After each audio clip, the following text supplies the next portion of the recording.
मुख्यमंत्री आदरणीय श्री योगी आदित्यनाथ जी से निवेदन करेंगे इस कार्यक्रम को संबोधित करने का कृपा करें। माननीय योगी आदित्यनाथ जी।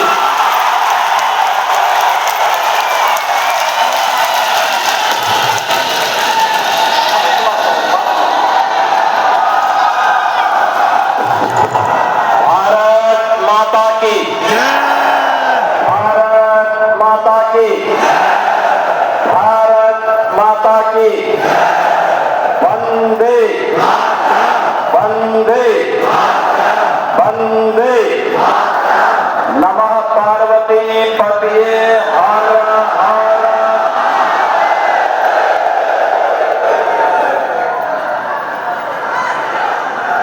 महाकाल की नगरी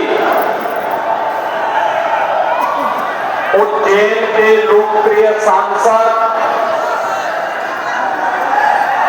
श्री अनिल फिरोदिया जी वजीरगंज विधानसभा क्षेत्र के विधायक और लोकप्रिय प्रत्याशी एनडीए श्री वीरेंद्र सिंह जी, प्रदेश कार्य समिति जेडीयू के सदस्य श्री राम कुमार मेहता जी, हम के राष्ट्रीय उपाध्यक्ष श्री रमेश सिंह जी, जिला महामंत्री भाजपा श्री विनोद सिंह जी, विधानसभा के प्रभारी श्री दीपक पांडे जी, नगर अध्यक्ष धनेश कुमार जी, प्रदेश कार्य समिति सदस्य श्री हरिराम सिंह जी, भारतीय जनता पार्टी के जेडीयू के, एलजेपी के, हम के और एनडीए के हमारे सभी सहयोगी दलों के सभी पदाधिकारी और वजीरगंज के आज की चुनावी सभा में भारी संख्या में उपस्थित मेरे सभी बहनों और भाइयों, ये मेरा सौभाग्य है कि मुझे गया जनपद की इस विधानसभा क्षेत्र में आज आपसे संवाद बनाने का सौभाग्य प्राप्त हो रहा है। आज कार्तिक पूर्णिमा का पावन पर्व भी है। ये पर्व सृष्टि के पालक भगवान श्री विष्णु के लिए समर्पित है और गया के बारे में ये मान्यता है कि विष्णुपद मंदिर में मोक्ष का द्वार खुलता है और वह मोक्ष का द्वार कोई और नहीं, ज्ञान, मुक्ति और अध्यात्म की यह पावन धरा ही है गया, जहां पर ज्ञान का भी, मुक्ति का भी और अध्यात्म का भी मार्ग खुलता है। ऐसी पावन धरा को मैं कोटि कोटि नमन करते हुए आप सभी का अभिनंदन करता हूं। बहनों और भाइयों, इसी गया ने महात्मा बुद्ध को ज्ञान प्रदान किया था और यही धरती है जहां से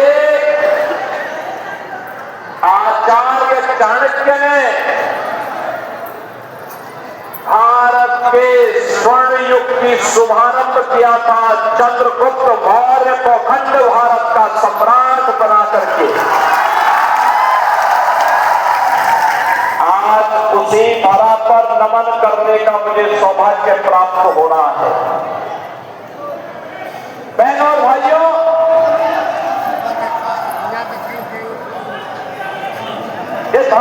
इतनी पवित्र है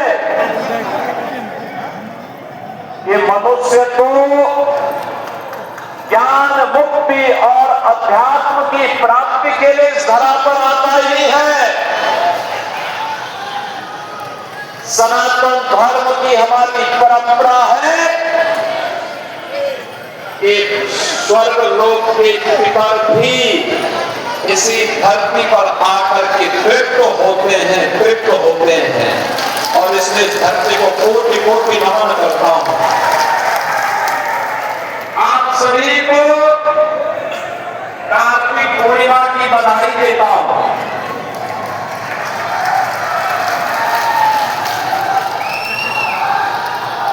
गुरु नानक देव जी का पावन प्रकाश पर्व भी है। सभी सिख बंधुओं को भी कोटि कोटि बधाई देता हूं। बहनों और भाइयों, बिहार जिसका अपना गौरवशाली इतिहास है, मैंने तो कहा ना, आचार्य चाणक्य ने अपने नीति संबंधी सभी कार्यों का शुभारंभ इसी बिहार की धरती से किया था। ये वही बिहार है जिसने भारत को, समृद्ध भारत और भारत को स्वर्ण युग की ओर लेकर के गया था। एक समृद्ध ऐतिहासिक पृष्ठभूमि जिस बिहार की हो, एक से एक महापुरुष इस बिहार में दे हो, देश के अंदर आजादी की पूरी लड़ाई में बिहार बढ़ चढ़ करके भाग लिया। जिस बिहार ने देश को पहला राष्ट्रपति डॉक्टर राजेंद्र प्रसाद जी के रूप में दिया हो, जिस बिहार ने लोकनायक जयप्रकाश नारायण को दिया हो और जिस बिहार ने जननायक कर्पूरी ठाकुर को दिया हो, वह बिहार अपनी पहचान के लिए क्यों मोहताज हुआ? बहनों और भाइयों, पहले कांग्रेस ने, फिर आरजेडी ने यहां लूटा, पहचान का संकट खड़ा किया, नौजवानों के रोजगार को छीना, अन्नदाता किसानों को बदहाल करके रख दिया, गरीबों को योजनाओं का लाभ नहीं दिया, विकास का पैसा अपने परिवार के विकास में लगा दिया। परिणाम क्या था? सब कुछ चौपट था। नक्सलवाद फैलता गया, माओवाद फैलता गया, माफियावाद फैलता गया और सत्ता के समानांतर माफियाओं की सरकार चलने लग गई। बहनों और भाइयों, जिस बिहार ने भारत को नेतृत्व दिया था, कांग्रेस और आरजेडी ने उस बिहार के सामने, उस बिहार के नौजवानों के सामने, बिहार के नागरिकों के सामने पहचान का संकट खड़ा किया। अन्नदाता किसानों को आत्महत्या करने के लिए मजबूर किया। बेटी और बहन के ऊपर सुरक्षा का संकट खड़ा किया और जब भी कानून व्यवस्था खराब होती है तो युवा परेशान होता है रोजगार के लिए, बहन और बेटी सुरक्षा के लिए परेशान होती है, व्यापारी अपना व्यापार समेट करके पलायन करता है, बाहर का कोई निवेशक नहीं आता है और परिणाम होता है विकास बाधित हो जाता है। बहनों और भाइयों, आज जब प्रातः में गया के लिए लखनऊ से चल रहा था, वहां पर मैंने एक कार्यक्रम किया। उत्तर प्रदेश में आरजेडी और कांग्रेस का एक पार्टनर है समाजवादी पार्टी। समाजवादी पार्टी का एक वहां पर माफिया था जो उसका शागिर्द रहता था।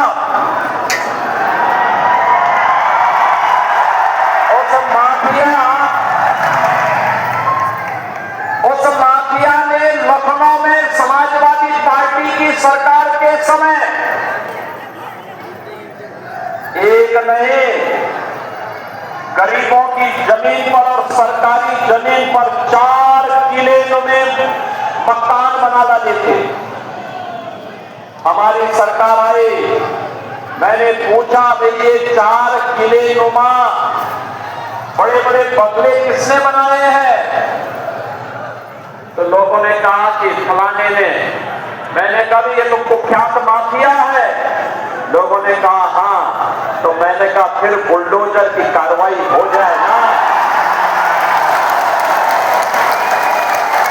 और बहनों और भाइयों, आज मुझे बताते हुए प्रसन्नता है, हमने उस जमीन को पहले प्लेन किया और फिर उसी जमीन पर गरीबों के लिए आसियाना हाई राइज बिल्डिंग बना करके, ऊंची बिल्डिंग बना करके गरीबों के आवास बना दिए गए। और आज प्रातः कार्तिक पूर्णिमा के अवसर पर जब लोग गंगा स्नान कर रहे थे,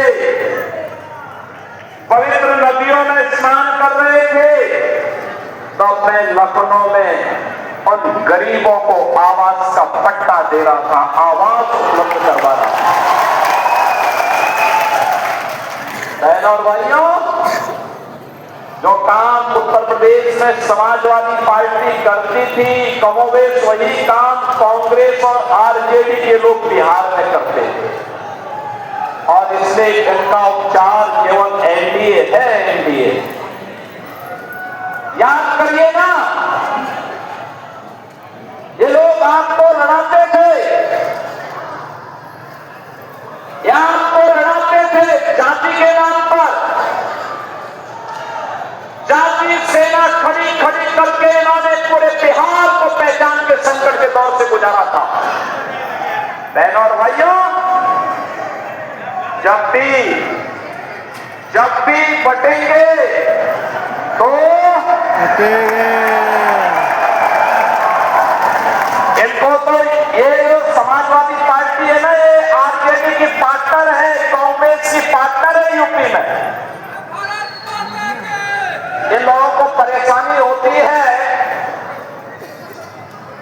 कि बीजेपी की डबल इंजन की सरकार नाम क्यों बदल देती है। हमने कभी नाम इसलिए बदल देते हैं जिसके नाम के अनुरूप काम किया जा सके। जैसे फैजाबाद का नाम हमने अयोध्या किया, क्योंकि अयोध्या ही वास्तविक नाम था। हमारा पौराणिक नाम अयोध्या था।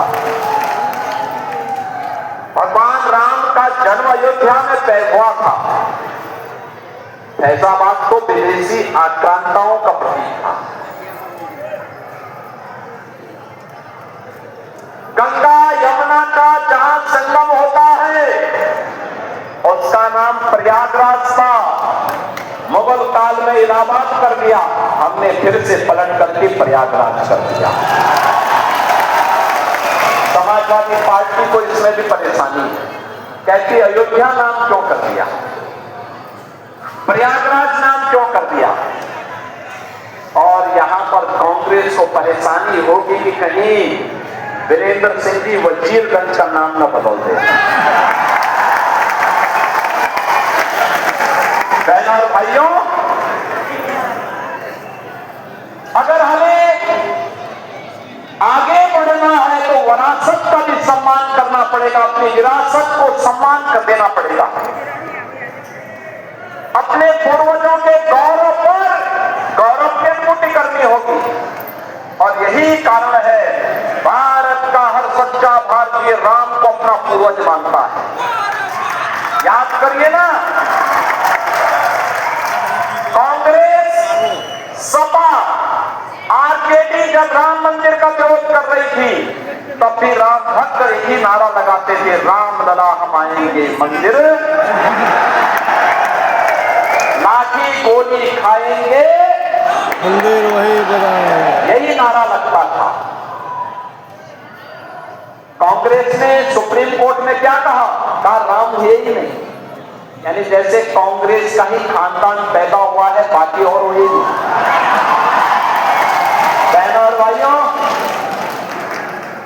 ये लोग राम को नकारते हैं, कृष्ण को नकारते हैं, भगवान कृष्ण को नकारने लग जाएंगे, ये हिंदुओं को भी नकार देंगे। इसलिए जब वो हमको नकारेंगे तो हमें भी इनको नकार देना चाहिए।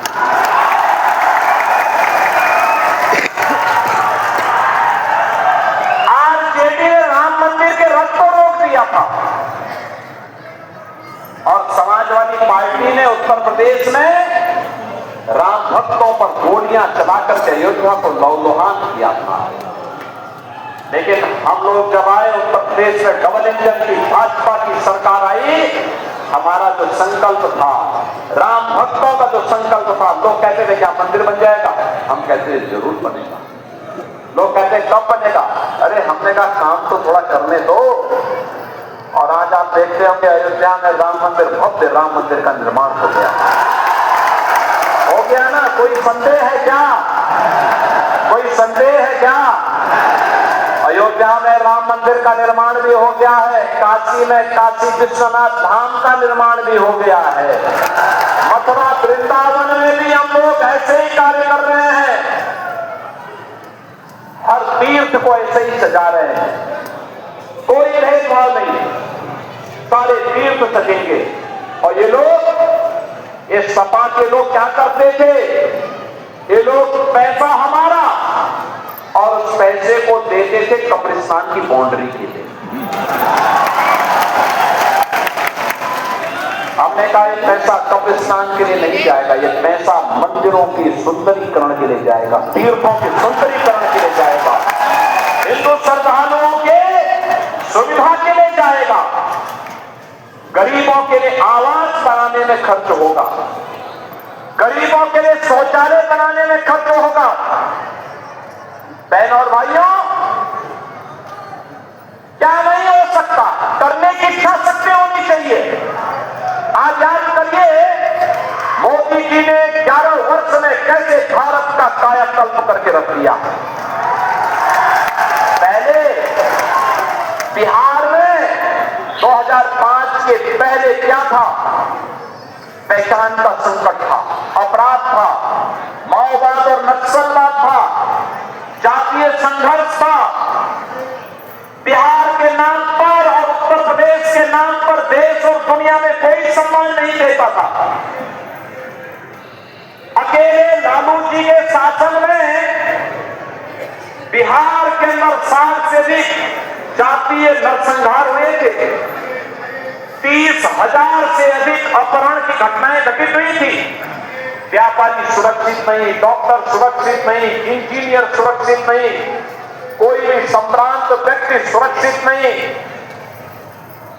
बिहार के 30 से 40% लोगों ने गोरखपुर में, वाराणसी में अगर आप देखेंगे 40% आबादी बिहार के लोगों की, क्योंकि उस समय जंगल राज था। बहनों और भाइयों, नीतीश जी के नेतृत्व में, नीतीश बाबू के नेतृत्व में 30 वर्ष में सुशासन की सुदृढ़ नींव रखी गई। मोदी जी ने पिछले 11 वर्ष में विकास के जो कार्य किए, आज बिहार के अंदर रोड की कनेक्टिविटी है, रेल की कनेक्टिविटी है, एयर कनेक्टिविटी है, और अब तो वाटर वे की कनेक्टिविटी भी बिहार से होते हुए उत्तर प्रदेश को जोड़ रही है। ये वाटर वे की सुविधा, जल मार्ग की सुविधा, कार्गो के लिए अन्नदाता किसानों के उत्पाद को, वह खाद्यान्न हो, सब्जी हो, फल हो या बिहार का मखाना हो, ये दुनिया के बाजार में पहुंचाने का एक अभियान है। बहनों और भाइयों, आज बिहार के अंदर क्या नहीं है, एनआईटी है, आईएम है, एम्स है, इंजीनियरिंग इंजीनियरिंग कॉलेजेस की एक लंबी श्रृंखला है, मेडिकल कॉलेजेस की एक लंबी श्रृंखला है। आज बिहार का नौजवान फिर से अपनी प्रतिभा और अपनी मेधा की छाप दुनिया के अंदर छोड़ रहा है, तो बिहार के विकास में भी योगदान दे रहा है। बहनों और भाइयों, उसी बिहार को याद करिए, करने की इच्छा शक्ति होनी चाहिए। मोदी जी ने 11 वर्ष में विकास भी कराया है, विरासत का भी सम्मान किया है, और साथ साथ देश के अंदर 80 करोड़ लोगों को फ्री में राशन की सुविधा करना था। 50 करोड़ लोगों को प्रतिवर्ष 5 लाख रुपए स्वास्थ्य के लिए फ्री में, 40 करोड़ लोगों के बैंक अकाउंट खोल करके सरकार की सुविधा बैंक में जाएगी।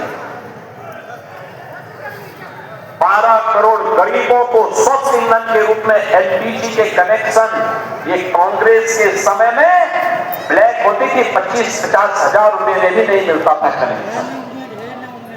आज मोदी जी ने 12 करोड़ लोगों को फ्री में दे दिया। 12 करोड़ गरीबों के घर में शौचालय बना दिए। 4 करोड़ गरीबों के घर में एक सिर ढकने के लिए आवास दे दिया। 3 करोड़ गरीबों के घर में फ्री में बिजली के कनेक्शन दे दे, यानी पंच संकल्प बिहार की प्रत्येक में फ्री में राशन, फ्री में स्वास्थ्य की सुविधा, फ्री में बिजली के कनेक्शन, फ्री में जल का कनेक्शन, फ्री में रसोई गैस का कनेक्शन। बहनों और भाइयों, ये है सुशासन की नींव। और आरजेडी के समय में, कांग्रेस के समय में, अरे ये लोग झूठे भाई के नारे इसलिए दे रहे हैं, इसलिए बोल रहे हैं, जिससे पहले चरण में तो इन्होंने खाया पशुओं का चारा, अब गरीबों का राशन हजम कर जाएंगे लोग अगर इनको आने का अवसर मिला तो। अवसर ही मत देना, अवसर ही नहीं देना है। बहनों और भाइयों, मैं इसीलिए आपसे अपील करने के लिए आया हूं।